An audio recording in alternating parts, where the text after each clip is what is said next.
Hello दोस्तों, नमस्कार। स्वागत है आप लोगों का मेरी एक नई वीडियो में। तो दोस्तों, आज की वीडियो की शुरुआत मैं कर रही हूँ सुबह के 11 बजे से। उम्मीद करती हूँ सभी लोग स्वस्थ होंगे। दोस्तों, कुछ दिनों से ना मेरी तो बहुत ज़्यादा तबीयत ख़राब है। आप लोगों ने भी देखा होगा पिछली वीडियो में। तो दोस्तों, आप लोगों ने मेरी इस दुखी घड़ी में मेरे लिए अच्छे अच्छे कमेंट किए, बच्चे के लिए अच्छे अच्छे प्रे की भगवान से। तो मैं आप लोगों का दिल से धन्यवाद करती हूँ। और आप लोगों को भी इंतज़ार रहता है कि अब इसकी तबीयत कैसी है, क्या है करके। क्योंकि पिछली वीडियो में आपने देखा होगा मैं घायल पड़ गई थी, इतनी बीमार हो गई थी कि एडमिट तक की नौबत आ गई।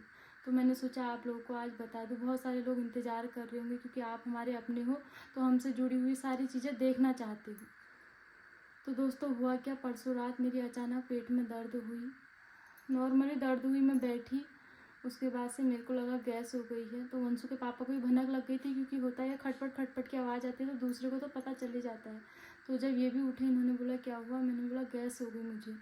तो इन्होंने नॉर्मली मुझे गैस की दवा दी, एसिलॉक दी, और एक दो गैस की दवा मैंने पहले से भी रखी थी, क्योंकि दिक्कतें मुझे शुरू प्रेगनेंसी से ही हो रही है गैस की। तो इनको लगा कि शायद ये गैस की दवा से इसकी दर्द सही हो जाएगी। तो इन्होंने मेरे को दवाई दी, और दवाई खाते ही ना मुझे उल्टी आना स्टार्ट हो गई। तो उसके बाद से दवा खाने के बाद मैंने 7-8 उल्टी कर दी होंगी। और उस समय से मेरी हालत फिर बिगड़ने लग गई। जब से मुझे उल्टी हुई, पेट का जो दर्द था वो ज़्यादा बढ़ने लग गया। फिर इनको भी समझ नहीं आया कि क्या करूं।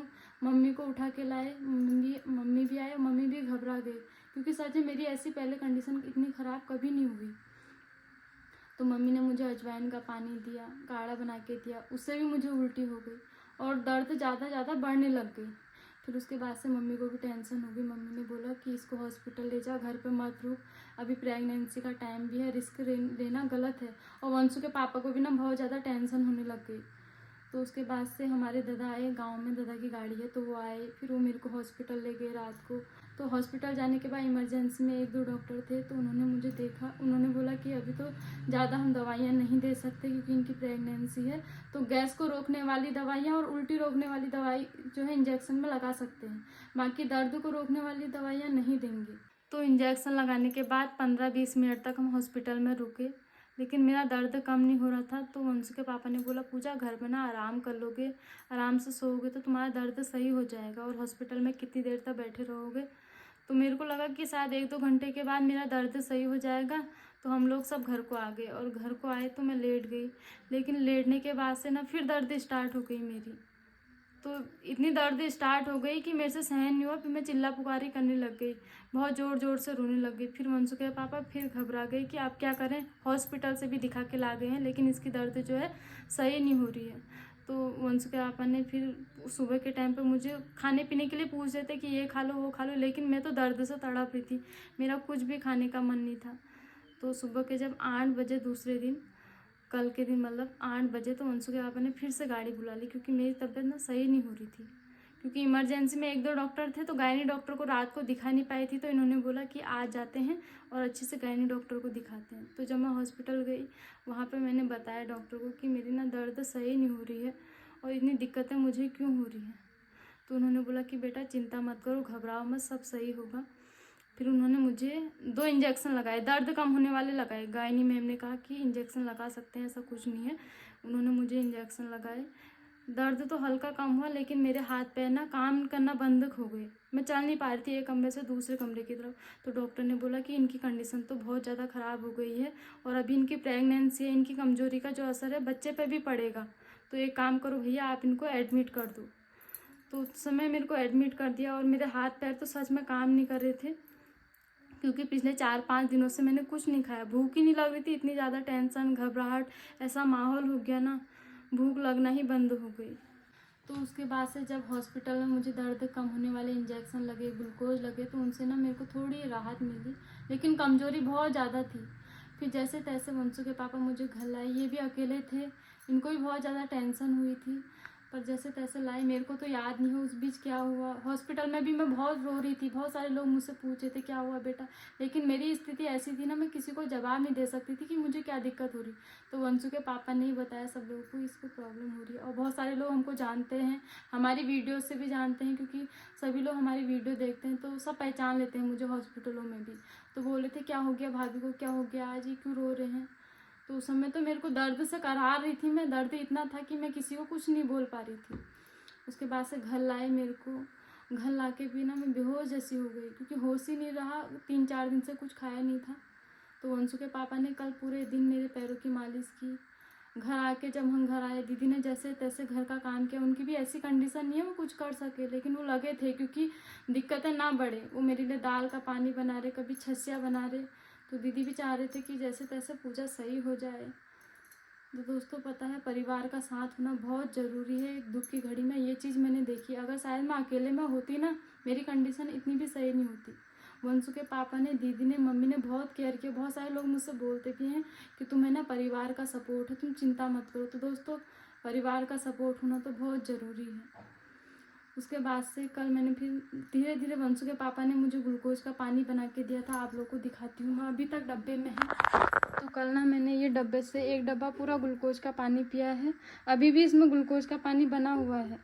तो वंशु के पापा मुझसे बोले नॉर्मल पानी मत पियो, ग्लूकोज का ही पियो, क्योंकि तुम कुछ खा पी नहीं रहे हो। ग्लूकोज के पानी से एटलीस्ट तुमको थोड़ी एनर्जी मिलेगी, शरीर में थोड़ी तो ताकत आएगी। तो दोस्तों ऐसी कंडीशन हो गई है ना, मैंने कभी सोचा भी नहीं था कि मैं एडमिट हो जाऊंगी, ग्लूकोज चढ़ेंगे, इतनी दर्द होगी। और बहुत सारे लोगों को जब मैंने वीडियो डाली, बहुत सारे लोग मुझसे बोल रहे कि ये दर्द ना पथरी का है। तो शायद मुझे पथरी भी हो सकती है, भगवान जाने। अब इतना तो मुझे भी पता नहीं है, क्योंकि सिर्फ मुझे दर्द हो रही है, और दर्द ऐसी हो रही है, असहनीय नहीं हो जा रही है, सहन नहीं कर पा रही हूँ। ना उस दर्द में गैस की दवाइयाँ काम कर रही हैं, ना गैस के सिरप काम कर रहे हैं, ना घर के कोई नुस्खे काम कर रहे। बस वो जो इंजेक्शन, दर्द रोकने वाले इंजेक्शन है, वही काम कर रहे हैं। तो इतनी बार मैं दर्द रोकने वाले इंजेक्शन भी नहीं लगा सकती हूँ, क्योंकि इसका असर बच्चे पे भी पड़ेगा। तो अभी मम्मी सभी लोग बोल रहे हैं मुझसे कि तू ना अल्ट्रासाउंड करा एक और, उसमें पता चलेगा पथरी है या नहीं है। तो वैसे तो वंशु के पापा का विचार था कि आज मेरे को हल्द्वानी ले जाएं मेरा अल्ट्रासाउंड कराने के लिए, लेकिन मैंने ना पिछले 3-4 दिनों से कुछ नहीं खाया है, और ऐसी कंडीशन नहीं है कि मैं बाइक में बैठ के हल्द्वानी तक जा सकूँ। तो मैंने इनसे बोला 1-2 दिन रुक जाओ, पहले मैं कुछ खा पी के सही हो जाऊँ, क्योंकि हॉस्पिटल में खुद के दम पे भी थोड़ा मजबूत रहना पड़ता है। अगर मैं यहीं से होपलेस होके जाऊंगी ना हॉस्पिटल में, तो वहाँ पर और तबीयत ख़राब हो जाएगी। तो मैंने इनसे बोला 1-2 दिन रुक जाते हैं, कल परसों में जाएंगे हल्द्वानी, फिर अल्ट्रासाउंड कराऊंगी। पथरी की दिक्कत होगी तो शायद कुछ दवाइयाँ जो भी डॉक्टर सजेस्ट करेंगे, बताएंगे मुझे कि अभी प्रेगनेंसी में ऐसा ऐसा नहीं खाना है, ये नहीं करना है, तो वो चीज़ें नहीं करूँगी। बाकी दोस्तों दिक्कतें तो बहुत ज़्यादा आ रही हैं। तो अभी वंशु के पापा मेरे साथ बैठे हुए हैं, लेकिन आजकल ना वंशु के पापा के लिए बहुत ज़्यादा टफ, घर के काम भी करने पड़ रहे, बच्चे को भी देखना पड़ रहा, साथ में दीदी को भी देखना पड़ रहा। तो होता ही है, अगर घर में एक जिम्मेदार इंसान हो ना, तो उसमें बहुत सारी जिम्मेदारियां तो आ ही जाती हैं। तो मैं तो इनका भी बहुत ज़्यादा धन्यवाद करती हूँ कि ये मतलब हर सिचुएशन में हमको संभाल लेते हैं। और दोस्तों पता है, मैंने ना कितनी बार इनकी आंखों में भी आंसू देखे हैं। जब मेरे को दर्द होती है ना, ये पता बताते नहीं है, लेकिन इनको भी बहुत ज़्यादा दिक्कतें होती हैं, टेंशन होती है इनको बहुत ज़्यादा, क्योंकि होता ही है जब परिवार में किसी को दुख तकलीफ होती है तो कैसा माहौल हो जाता है। तो उस समय अपने आंसू छुपा के सिर्फ मेरी केयर करते हैं। और दीदी के टाइम पे भी इनको बहुत कुछ हुआ था, उस समय तो मैं इनको संभालने वाली थी जब दीदी की दिक्कत के बारे में पता चला, लेकिन मेरी दिक्कत जब होती है ना, तभी अकेले ही कंट्रोल करते हैं। तो अब इन सभी में बोल रही हूँ, टेंशन मत करो, 1-2 दिन में मैं सही हो जाऊंगी, सारे काम करूंगी। और पता नहीं इन्होंने कैसे मैनेज किया, कल की रात मुझे भी देख रहे हैं, वीडियो भी बना रहे हैं, सामान भी ला रहे हैं, हॉस्पिटल भी ले जा रहे हैं, गाड़ी भी बुक कर रहे हैं, फिर वहाँ पे भी डॉक्टरों से बात कर रहे हैं, और अकेले हैं, सारी जिम्मेदारी अकेले। या तो कोई दूसरा भी हो साथ में। दीदी बोल रहे थे कि मैं चलती हूँ, लेकिन उनकी कंडीशन तो खुद ही ख़राब है, वो खुद, उनको एक जने के सहारे की ज़रूरत है। तो उनको ले जाके वंशु के पापा ने कहा दिक्कतें और बढ़ जाएंगी, तो खुद ही अकेले मैनेज किया। तो दोस्तों वैसे ना दुख की घड़ी में अपनों का साथ होना बहुत ज़्यादा ज़रूरी है। अगर ये भी शायद सोचते इसको गैस हो रही, दिक्कत हो रही, सही हो जाएगी, तो मैं नहीं होती, और मेरी जो दिक्कतें होती और ज़्यादा बढ़ जाती। तो ये हमेशा एक्शन लेते हैं, चाहे दीदी के लिए हो, मेरे लिए हो, मम्मी के लिए हो, घर के बच्चों के लिए हो, और ऐसी कदम उठाना भी चाहिए। अब टेंशन फ्री रहना, ठीक है? ये टेंशन क्या, दर्द वर्द होती है तब हो जाती है प्रॉब्लम। वो तो है ही क्या। और दोस्तों आप लोगों ने, सच में आप लोग ना हमारे अपनों से बढ़कर हमारे लिए हो। इस दुख की घड़ी में मेरे लिए इतना कुछ सोचा, दीदी के लिए सोचा, इतने अच्छे विचार व्यक्त किए। आपके जो कमेंट है, मैं हमेशा बोलती, पॉजिटिविटी आती है पढ़ के। जब आपने बोला ना कुछ नहीं होगा पूजा दीदी, सही हो जाओगे, स्वस्थ हो जाओगे, ऐसा तो हमें भी होता था। तो पता है अंदर से फील आता था कि हाँ ये सब नॉर्मल है, औरों को भी तो होता है, कोई नहीं, सही हो जाऊंगी मैं। लेकिन जब दर्द होता है, दर्द में तो वंशु के पापा से मैं ऐसे शब्द बोली थी ना, इन्होंने मुझे डांटा भी। मैंने कहा वंशु के पापा अगर मुझे कुछ हो जाएगा तो फिर, तो उस समय इन पे क्या बीती है। मैं तो दर्द में बोल दिया, लेकिन इन पे क्या बीती है ये वो ही जानते होंगे। दर्द में हो जाता है यार, मतलब समझ नहीं आता है कि ये दर्द सही कैसे हुआ करके। वही तो। कोई नहीं, सब ठीक हो जाएगा, सब ठीक है। तो आज मैंने मतलब सुबह भी हल्की एक रोटी खा रखी है। अगर नहीं खाऊंगी ना तो और दिक्कतें बढ़ जाएंगी, तो मैंने सोचा जैसे तैसे खाना है, स्वस्थ तो होना है। और डॉक्टर ने भी मुझसे बोल रखा है एक्टिव रहना है, हर समय चलते फिरते वॉक करते रहना। अगर तुम लेटोगे दिक्कतें बढ़ जाएंगी। तो अगर ये पथरी का दर्द होगा तो कल अल्ट्रासाउंड कराने जाएंगे, वहाँ पर पता चलेगा।